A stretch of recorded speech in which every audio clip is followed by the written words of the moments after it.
don't even try it. If you're a salesman, keep stepping.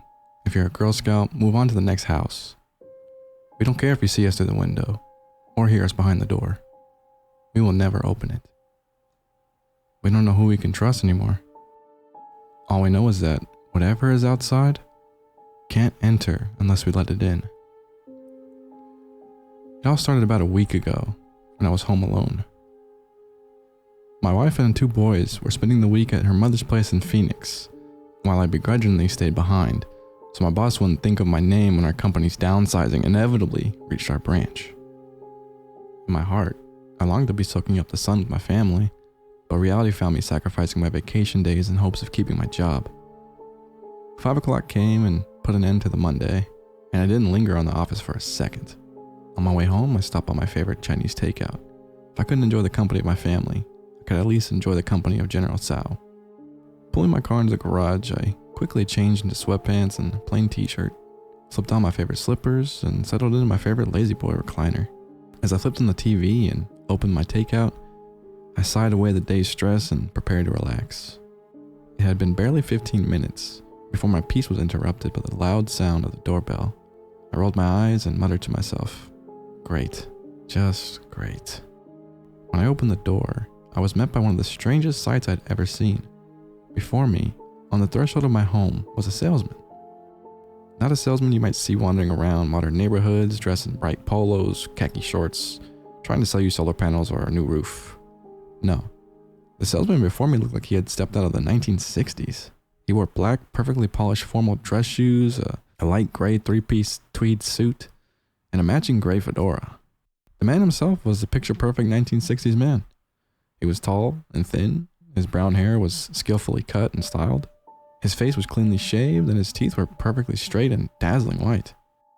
In one hand he held a brown leather briefcase, and at his side was a very old Hoover vacuum. As our eyes met, he smiled, removed his fedora, and in the quick yet so soothing voice of an old-fashioned baseball announcer, he said, "Good evening, sir. Always a pleasure to see a fellow citizen. I'm here on behalf of the Hoover Company. If I could, I'd like to come inside and take a moment to demonstrate to you the marvels of the modern vacuum."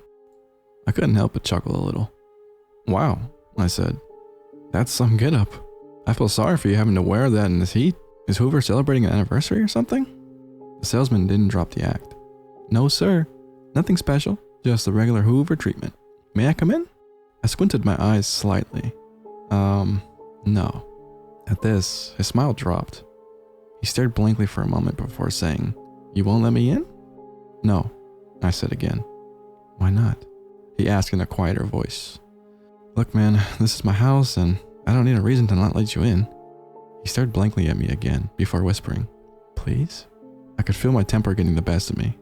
"No, now get lost." With that, I slammed the door in his face and backed up into the entryway. But through the fog glass of the front door, I could still see his silhouette just standing there on my porch. I held my breath and stared, hoping he would leave. After about 3 minutes, he hadn't moved, and I lost my temper. I swung the door open and yelled into his wide smile, "Get off my porch now, or I'm calling the cops." He stared. His smile only seemed to widen. After half a minute, he walked backwards off the porch. His eyes never left mine, nor did his smile lower until he reached the sidewalk. At that point, he turned and walked off. I couldn't help but feel uncomfortable, so I locked the front door as I returned to the recliner. I finished my dinner, enjoyed a few hours of TV shows, and headed off to bed. At 1 a.m., the silence of the house was shattered by the doorbell. I don't know how long it had been ringing before it awoke me. Barely awake, I stumbled out of bed and into the hallway, praying that this was a dream. As I approached the front door, a bright light sent a long shadow of a man into my house. Opening the door, the light was blinding, and it took a moment for my sleepy eyes to adjust. As they did, the figure before me spoke in a loud, authoritative voice. "Sir, I'm with the police. We received a complaint from this address earlier today. May I come in and discuss the details?" My mind was barely keeping up. In confusion, I replied, "Wait, what are you talking about?" "Just following up on the call we received. May I come in and take your statement?" My confused mind began to catch up. I never called the police today. I know for a fact that no one else here did either. The figure was silent for a moment before saying, "All the same, sir. If I can come in, we can clear all this up." It was at this point that I noticed the man's uniform. It was old. The type of uniform worn back in the 80s. In fact, The man's entire appearance was like something out of a police TV show. The worn dark aviator sunglasses, and his face was home to a thick handlebar mustache. I looked at him and asked, "What's your badge number?" He didn't reply. "Do you have a warrant?" "No," came the simple answer. "Then you can't come in." "If I had one, would you let me in?" I didn't answer, just slammed and locked the door. The man banged his fist on the door for about 15 minutes before giving up and leaving, and after calming down for about an hour, I finally fell back asleep. When morning came, I found it easy to convince myself that last night's interaction was nothing but an odd dream. I blamed it on the cheap Chinese food, but after a short shower and simple breakfast, I soon forgot about the event. Work was nothing special, just a daily grind of an underpaid accountant for a shrinking company. I missed my family, and wished more than anything that I had gone with them. 5 o'clock came and I didn't linger. Soon I was trapped in the prison of rush hour. It was 6:30 by the time I pulled into my quiet neighborhood, and as I reached my house, I noticed a figure standing on the front porch. It was a man. He was dressed in a light gray jumpsuit, similar to the ones a janitor or plumber might wear in a movie. He stood facing the door. One hand was raised and limply yet constantly knocked on the door. "No way," I said in disbelief as I passed the front of the house to the garage on the side of the house. As I passed by, the man noticed, and his head slowly turned to me and followed me as I disappeared around the corner. The last thing I saw before the car went behind the house was a man leaving the porch and walking over towards the garage. "Not again," I muttered aloud. By the time I parked and exited the car, he was already there, standing just outside the open garage door, as if an invisible wall stopped him from coming any closer. "Hello," he said in a cheerful voice. "We received a call earlier about a busted pipe, and no one has answered the door. May I come in and take a look?" I stared at him as he spoke, and not once did I see him blink. A wide smile crossed his face as he finished, as if it was his default expression. No one called you. No one has even been here all day, so get out of here," I said, somewhat annoyed. The corners of his mouth twitched slightly, and through the gritted teeth of his smile, he said, "So you're here alone?" I swallowed and replied harshly, "That's none of your business. Now leave." At that, as if a switch was flipped, he returned to the expression and movements of a charismatic tradesman. "Really, sir, I must insist. Just let me come in and take a look. Dealing with a flooded basement isn't a relaxing way to spend the evening." "No, I must insist that you leave right now, and don't ever come back." His unblinking eyes narrowed at that. The unreal smile returned as he backed away. As he reached the end of the driveway, I heard him quietly say, "See you later." With a loud sigh, I closed the garage door and headed upstairs to change out of my work clothes and shower. I had hoped to grill that night for dinner. I had set out some steaks to defrost when I left for work this morning, but shortly after I got out of the shower, it began to rain. Not wanting to give up on my dreams of a good steak, I decided to just leave the grill in the garage, pull out one of the cars, and leave the garage door open to let the smoke out. The smell of the cooking meat mixed with the cool, earthy smell of the rain calmed my nerves and momentarily made me forget about both work and the strange solicitors. Just as the steaks finished cooking, the storm outside became noticeably stronger. I soon noticed a figure running in the heavy rain. It took me a second to realize that they were running right towards my garage. It appeared to be a young girl, no older than 12 years old. She ran as fast as she could, but when she reached the threshold of the garage, she stopped instantly. I glared cautiously at her. Even in the rain, it was obvious that she was crying. For a moment, I let my guard down. I had many strange visitors over the last few days, but this was just a little girl who needed help. I subconsciously moved closer to the entry of the garage. "Hey, are you okay? Do you need help?" I asked as my fatherly instincts took over me. Through sobs and snuffles, she replied weakly, "They're chasing me. They want to hurt me. Please help me." I took another step closer. "Who's chasing you? How can I help?"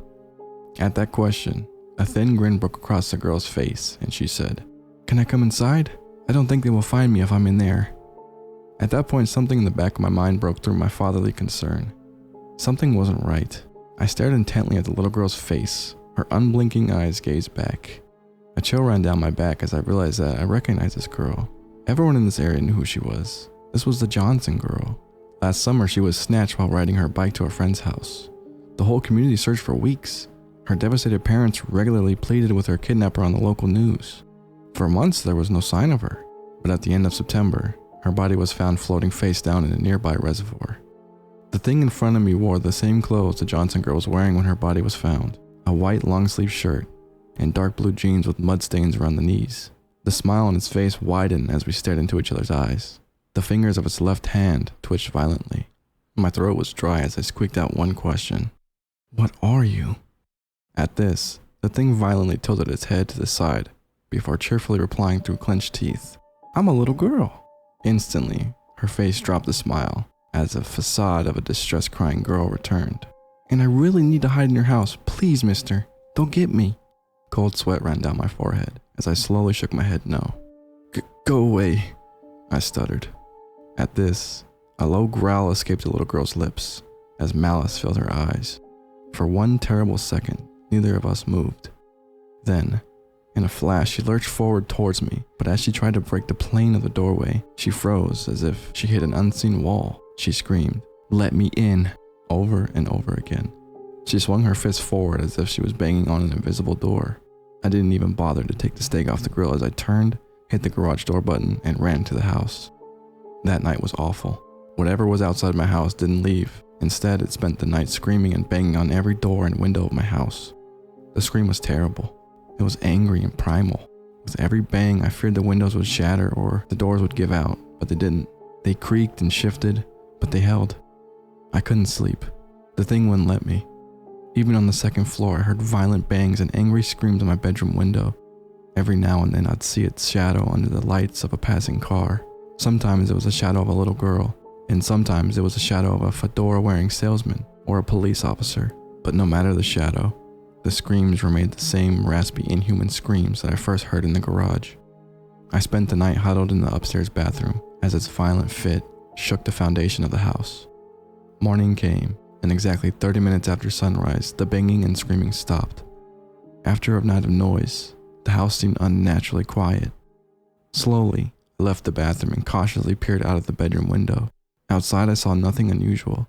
It seemed to be an ordinary day in my ordinary neighborhood. Making my way downstairs, I found myself checking every window and every door, but I saw nothing. Not so much as a scratch on the glass or a damaged plant in the yard. Nothing that pointed to the noise from the night before. I felt like I was losing my mind, but I didn't want to leave the house. I frantically called my boss, claiming I was sick. I told him I probably won't be in for a few days. Sarcastically, he replied, "Just know, I'll remember this in a few months." I didn't care. Being laid off was the least of my concerns. The next few days were a nightmare. Every evening around 7 p.m., a figure would stand on the porch and knock on the door. "Hello? Anyone in there? May I come in? Please?" Sometimes it asked in the voice of a little girl. Sometimes it pretended to be the police, or it would speak in the smooth voice of a salesman. It had some new voices too. "May I come in?" asked an elderly woman. "Come on, man, just let me in," said a teenage boy. Sometimes it tried accents, but it always got them wrong. One time it started in a Russian accent and finished in a heavy Hispanic accent. Its British accent was strangely mixed with a deep Southern accent, but it kept trying. With every passing hour, it grew more angry and more violent. The calm tone slowly grew angry and eventually would scream. The knocking would turn to banging. But every morning, 30 minutes after sunrise, it would all stop.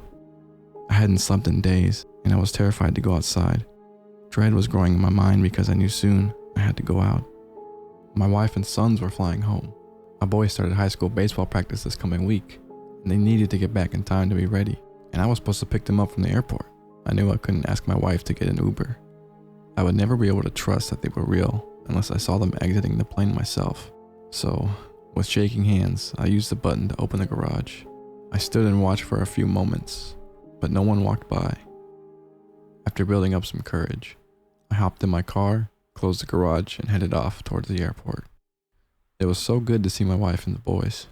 After several sleepless nights and days of isolation, just their presence was a breath of fresh air. I pulled my wife in for a hug. As we separated, she looked me over. "Dear, you look terrible," she said, full of concern. "I'll explain later," I said, with a weak smile. "It's just really good to see you." She smiled and quickly kissed me on the cheek. "We missed you," she said. On the car ride home, I tried to explain the situation to them. I told them that for the last couple of days, strange people have been trying to get into our house. I'm sure I sounded crazy as I tried to tell them about the vacuum salesman from the 60s or little dead girls.